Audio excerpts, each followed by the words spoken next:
আরজিকর কাণ্ডে সিট গঠন রাজ্যের আরজিকর হাসপাতালে 2021 থেকে কত দুর্নীতি হয়েছে তা নিয়ে তদন্তের নির্দেশ। 4 আইপিএস কে নিয়ে তৈরি হয়েছে এই সিট এবং তালিকায় সিআইডি ডিআইজি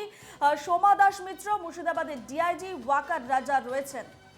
আরজিকর কাণ্ডে সিট গঠন রাজ্যের আরজিকর হাসপাতালে 2021 থেকে কত দুর্নীতি হয়েছে তা নিয়ে তদন্তের নির্দেশ দেওয়া হয়েছে এবং 4 আইপিএস কে নিয়ে তৈরি করা হয়েছে এই সিট এবং তালিকায় সিআইডি ডিআইজি সোমা দাস মিত্র, মুর্শিদাবাদের ডিআইজি ওয়াকার রাজা রয়েছেন।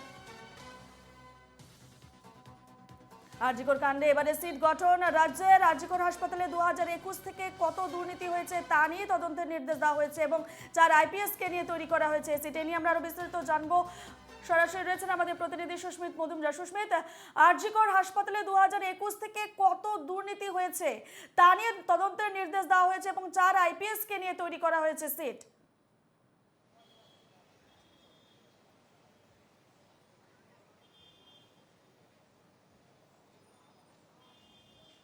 একেবারেই দেখো রূপা, এই যে সিট গঠন হয়েছে 4 জন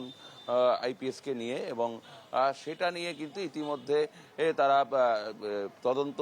শুরু করেছেন এবং যেমনটা জানা গিয়েছে লালবাজার সূত্রে, শুধু তাই নয়, এ যাবৎকাল আর পর্যন্ত যতগুলো কমপ্লেন এসছিল সেই সমস্ত কমপ্লেনগুলো তারা খতিয়ে দেখছেন যেমনটা জানা গিয়েছে। শুধু এই মুহূর্তে বলা যেতে পারে যে আরজিকরে যেটা নিয়ে আরজিকর তোলপাড় হয়ে গিয়েছে, জুনিয়র ডাক্তাররা তারা আন্দোলন করছেন, আন্দোলন চালিয়ে যাচ্ছেন এবং শুধুমাত্র এই জুনিয়র ডাক্তারদের মধ্যেই সীমাবদ্ধ নেই, এই আন্দোলন কিন্তু ছড়িয়ে পড়েছে বিভিন্ন জায়গায়। আর সেই জায়গায় দাঁড়িয়ে গতকালই আমরা দেখেছি সিবিআইয়ের যারা প্রতিনিধি দল এসেছিলেন তারা গিয়েছিলেন এই লালবাজারে এদের সঙ্গে কথা বলার জন্য। সিটের যে প্রতিনিধি রয়েছেন 4 জন আইপিএস, তাদের সঙ্গে কথা বলতে গিয়েছিলেন এবং সেখান থেকে তারা কি কথা বলেছেন, তাদের থেকে কি সূত্র উঠে এসেছে বা তাদের থেকে কি তারা সংগ্রহ করেছেন সেটা কিন্তু এখনো পর্যন্ত তদন্তের সাথে জানা যায়নি। তবে যেটা জানা গিয়েছে শুধুমাত্র সঞ্জয়ের গতিবিধি, অর্থাৎ ওই দিন রাত দখলের দিন রাতে যেদিন এই দুর্ঘটনা যেদিন এই দুর্ঘটনা ঘটে সেই দিনকে সঞ্জয়ের গতিবিধি, অর্থাৎ সঞ্জয় কোথায় কোথায় গিয়েছিলেন, কার কার সঙ্গে কথা বলেছিলেন, সমস্ত কিন্তু যে সিসিটিভির ফুটেজ আছে কলকাতা শহরের যে বিভিন্ন রাস্তা, বিভিন্ন প্রান্তের যে তার অ্যাক্টিভিটি, সমস্ত কিন্তু তার গতিবিধিকে যাতে তারা গতিবিধি জানার জন্য কিন্তু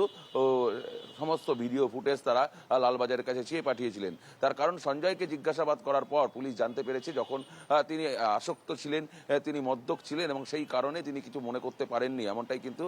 সিবিআইকে তারা জানিয়েছেন এবং সেই কারণে কোনো একটা জায়গা থেকে সিবিআইয়ের মনে হয়েছে যে সঞ্জয় অসত্য বলছে, কোনো মিথ্যা কথা বলছে, সত্য গোপন করছে, সেই কারণে দাঁড়িয়ে কিন্তু তাকে পলিগ্রাফ টেস্টের কথাও কিন্তু তারা বলেছেন এবং তাদের যে তদন্ত প্রক্রিয়া সেটাকে কিন্তু এগিয়ে নিয়ে যাওয়ার জন্য তারা বিভিন্ন উপায় বের করছেন এবং সেই মধ্যে কিন্তু অন্যতম উপায় রয়েছে যে কলকাতা যে লালবাজার রয়েছে সেই লালবাজারের এর আয়ত্তাধীন যে সমস্ত শহরের যে সমস্ত রাস্তার মোড়,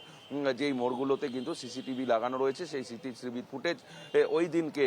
সঞ্জয়ের সমস্ত গতিবিধি তারা তাদের নিজেদের কাছে নিয়েছেন এবং সেগুলোকে তারা লক্ষ্য করছেন। এবং তুমি যেমনটা বললে সরকারের পক্ষ থেকে যে সিট গঠন করা হয়েছে 4 জন আইপিএস কে নিয়ে, তারা কিন্তু ইতিমধ্যে তাদের কাজ শুরু করেছেন এবং সেই জায়গা থেকে দাঁড়িয়ে বিভিন্ন ক্ষেত্রে বিভিন্ন রকম যে প্রক্রিয়া সেই প্রক্রিয়া চালিয়ে যাচ্ছে তারা। তার কারণ যে এখনো পর্যন্ত যে সমস্ত দুর্ঘটনা ঘটেছে সমস্তর কিন্তু একটা লিস্ট তাকে বানাতে হবে এবং দিতে হবে এবং তার সমস্ত কিছু চার্জশিট ইতিমধ্যে জমা দিতে হবে, এমনটাই কিন্তু জানিয়ে দেওয়া হয়েছে। তবে তোমাকে বলে রাখি লালবাজার সূত্রে আরও একটি চাঞ্চল্যকর খবর,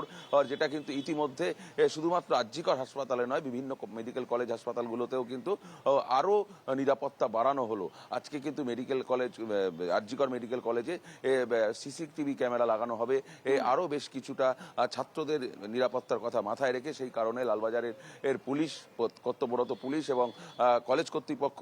তারা কিন্তু ইতিমধ্যে এই সমস্ত জায়গাগুলো দেখে নিচ্ছেন কোন কোন জায়গায় লাগানো হবে এবং পাশাপাশি ওই দিন অর্থাৎ ওই দিন কর্মরত যে ছিলেন, অর্থাৎ হাসপাতালের যে ছিলেন, ওয়ার্ড মাস্টার থেকে শুরু করে সুইপার পর্যন্ত, ডাক্তার, নার্স, প্রত্যেকে, অস্বাস্থ্যকর্মী যারা রয়েছেন প্রত্যেককে কিন্তু পুলিশ তলব করেছে, এমনটাই কিন্তু পুলিশ সূত্রে খবর রয়েছে। বেশ, ধন্যবাদ সুস্মিত।